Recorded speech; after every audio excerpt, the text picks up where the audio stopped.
everything that was recorded on a project was recorded when I was 17, so that's why it's called 17. 17 years old. Yeah. The artwork. Give me the whole concept of the artwork and why you chose the artwork to look the way it does for this project. Artwork is like I'm sitting down. I had, you feel me, got the jeans to my head like that. Basically representing two guns. Hell, my head got a cap on it, like from a cap again. But on the other side, ain't got nothing. Like basically, like explaining like the two situations I got going on in my life, is school and my personal life situation. You feel me? So it's like basically symbolizing the shit that I'm going through. You feel me? You got a nigga feeling like you just want to offer something. You feel me? But you know, he ain't that. He ain't gonna be that. You're in the streets as at the same time you're in school? Shit. I've been on. 1 foot in, 1 foot out. Yeah.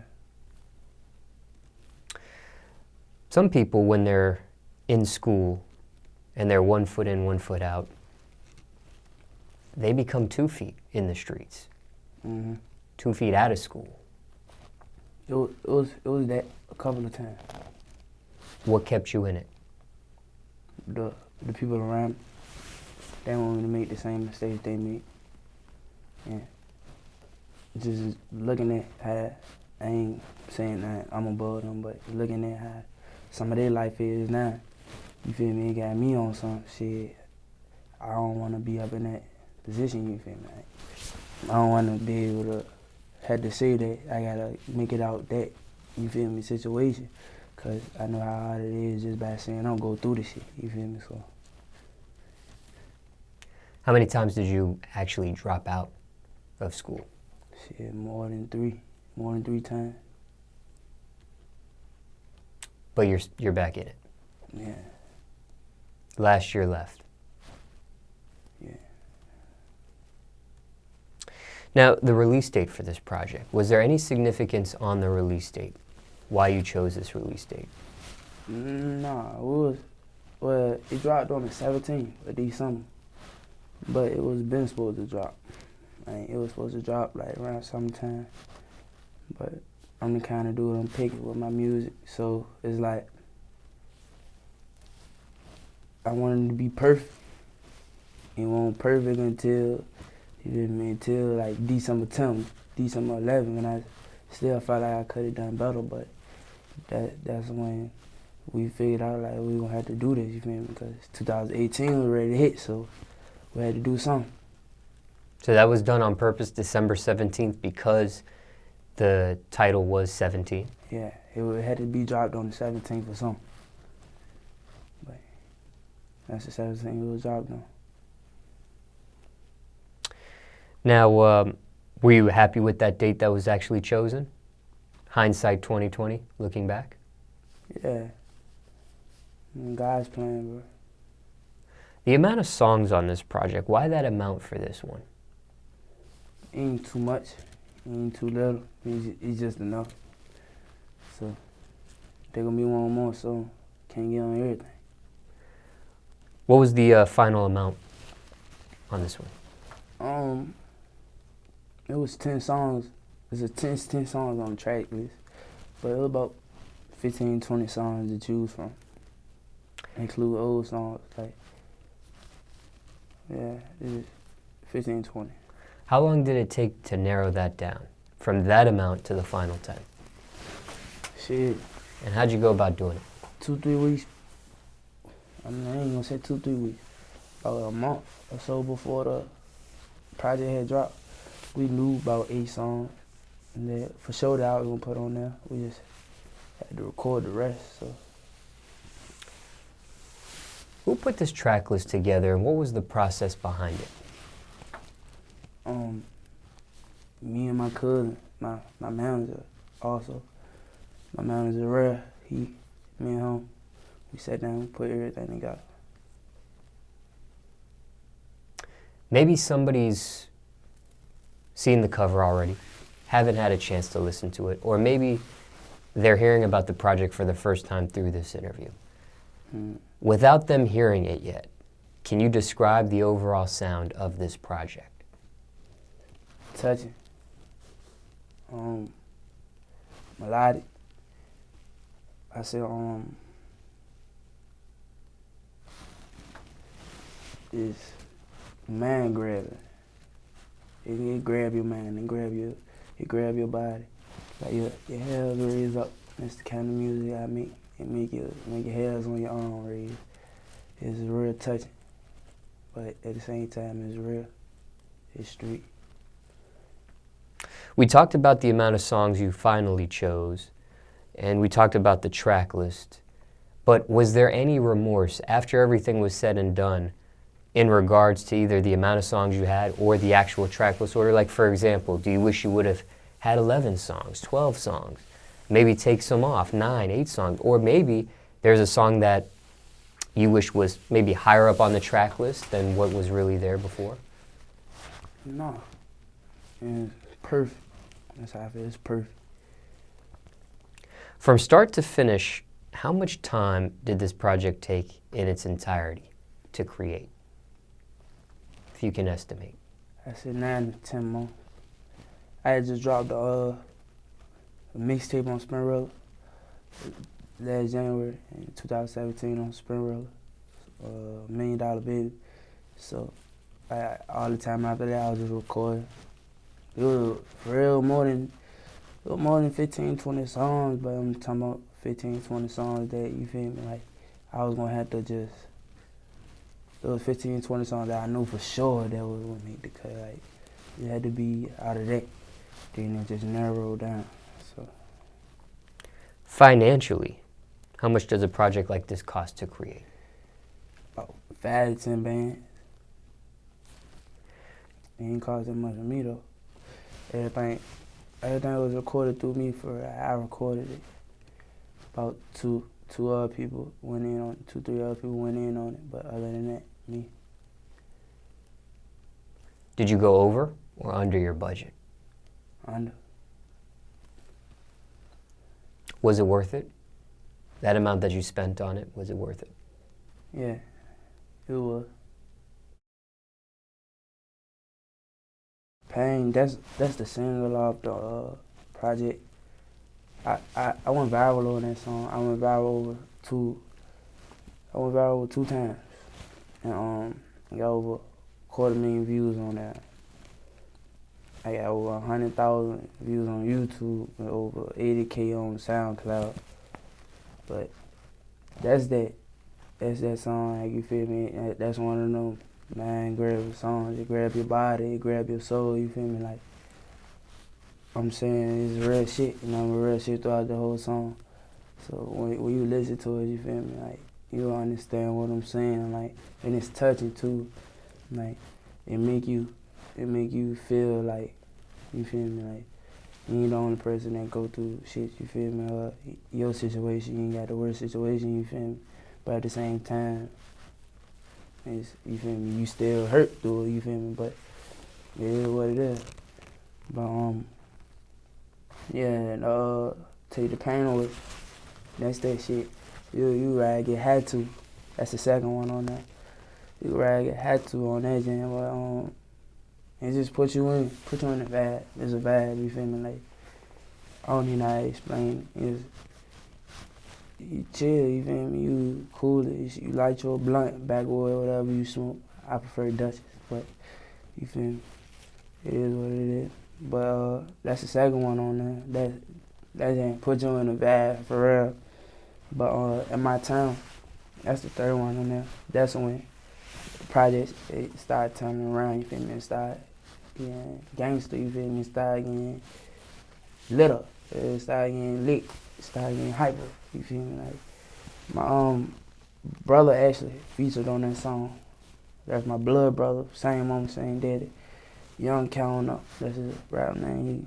He up next too, but yeah, that's gangster shit, you feel me? Like, some shit actually happened the night before we made that song. and it led up into me making that song and writing that song, you feel me? But I was sick when we recorded. I had a throat infection or some shit like that. But I wasn't even supposed to be talking, but I was singing, yelling, you feel me? I wasn't supposed to be though. But number 4, Run It Up. That track was actually produced by Trey Songz' brother, AWOL. We was in the studio one night, just, you feel me, linked up. He was making the beat in front of me. I just, like, first 5 to 10 seconds I heard the first melody he put on there, you feel me? I had the hook, had the hook already in my head, you feel me? I just did it. But that's that gangster shit too. Don't talk about you feel that shit. Like everything I'm talking about, that shit real. You feel me? I'm telling the story. I ain't fabricated. You feel me? It's no side is that. You feel me? But I actually did some work with Trey. We got some work together. Oh yeah, but you feel me? I actually worked with him, so that's a blessing. But Cash Money, we just shot that video. It's number 6 on that. We just shot that video in Atlanta, in West End. A couple familiar faces in the video. We had the girl from the Vixen from the Ice Tray video, Migos video. So you feel me? That's lit. We got Mark Diamond and Low Key Tim. He directed the video. So that's lit. Nod and B, I'm actually out in Atlanta now. They made the beat, you feel me? They produced the beat. So that's a plus. Excited, number 7. That's when the project started getting by the ladies, you feel me? Like that's when I had to switch it up on there, you feel me? I had to slow it down a little bit. But it's like a West Indies kind of song, but it's still on some hood shit. But it's just like a love song, you feel me? And the ladies love that. Like, they love that jam for real. Number 8 is Bust It Baby. Casey the Beat Monster made that. Yeah, Casey the Beat Monster made that beat. Shout out to him. You know, I think he from here too. But yeah, it's some hood shit. A love song. Same, different vibe, but you feel me? Same concept. You feel me? Same. You feel me? I ain't talking about the same shit, but still some hood love shit. You feel me? Number 10, I Understand. That's one of my favorite songs on there. Like, it's like another pain. Like that, it grab you. You feel me? Like the words I'm saying, they play with your brain. You feel me? Like you can feel it. It's playing. Not only is it playing with your brain, but it's making sense. That's why it's playing with your brain, because once you get it to make sense, you gonna really love it more. You feel me? Once you understand what I'm saying.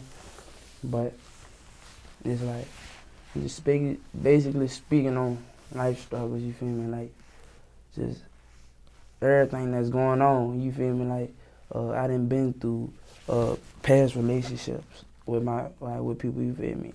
Any of that. Feel me? Speaking on all that, but actually it's speaking on, you feel me, like how I'm living my life, you feel me, my surroundings. So that's one of the big ones on there. But out of all the songs on there, Steamroller, that's number 5. Steamroller got video, got a video to it. Pain got a video to it. Cash Money got a video to it. I Understand got a video to it. Y'all can all go to YouTube, yeah, look them up. You feel me? Car 1K. All I'm doing numbers. So. There's a record that went viral you mentioned. How? How did that one in particular go viral? A Facebook post. A video. Posted a video. And went viral. I was in school. On my phone. Supposed to be doing my work. You feel me? I remember seeing the numbers go up. Like, it was increasing. But it was increasing fast, you feel me? So I'm like, as I'm looking, I'm just like, shit, this ain't got potential. Like, I'm looking at the video and I'm like, damn, like, I'm kind of amazed by the numbers, you feel me?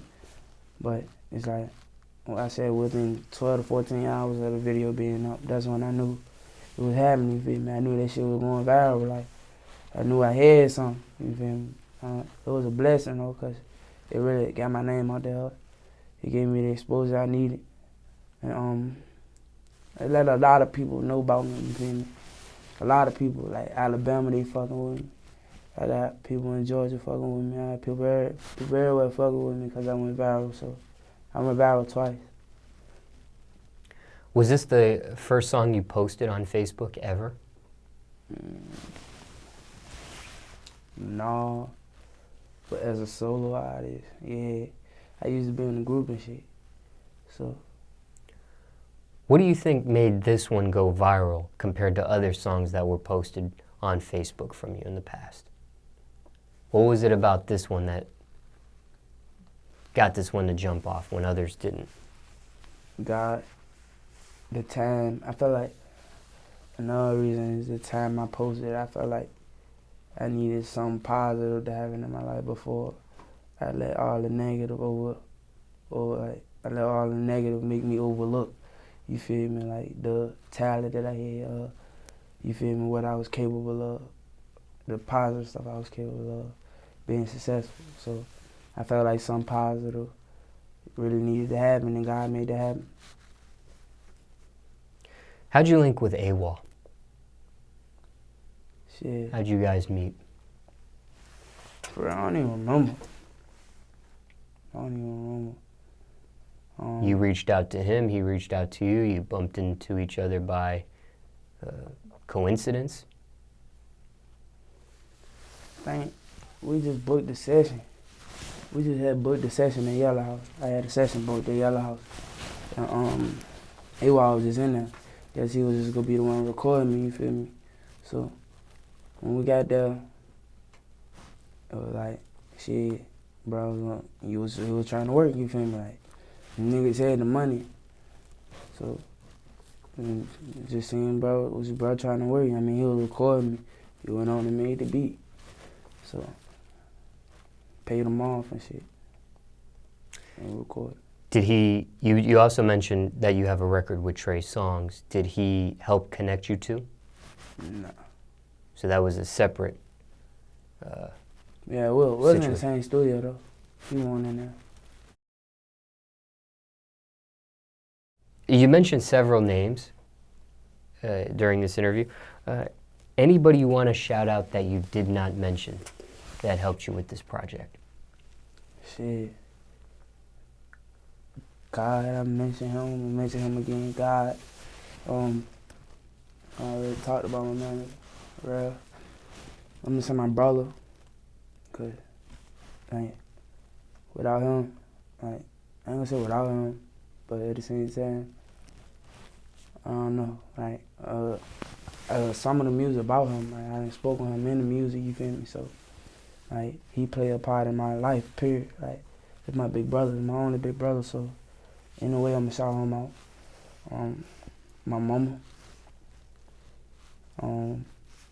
That's it for real. My family, my loved ones, my support system. Cause they the ones that keep me going. My fans, they keep me going. Everybody play a big part in this project. Cause they keep my music living. So. What's the feedback been to this project so far? Shit, I got 100,000 plays all together.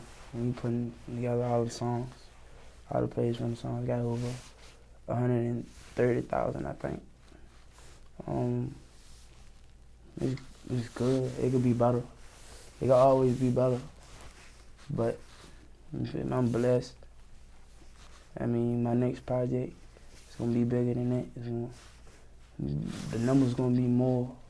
Everything gonna be more. So just gotta wait.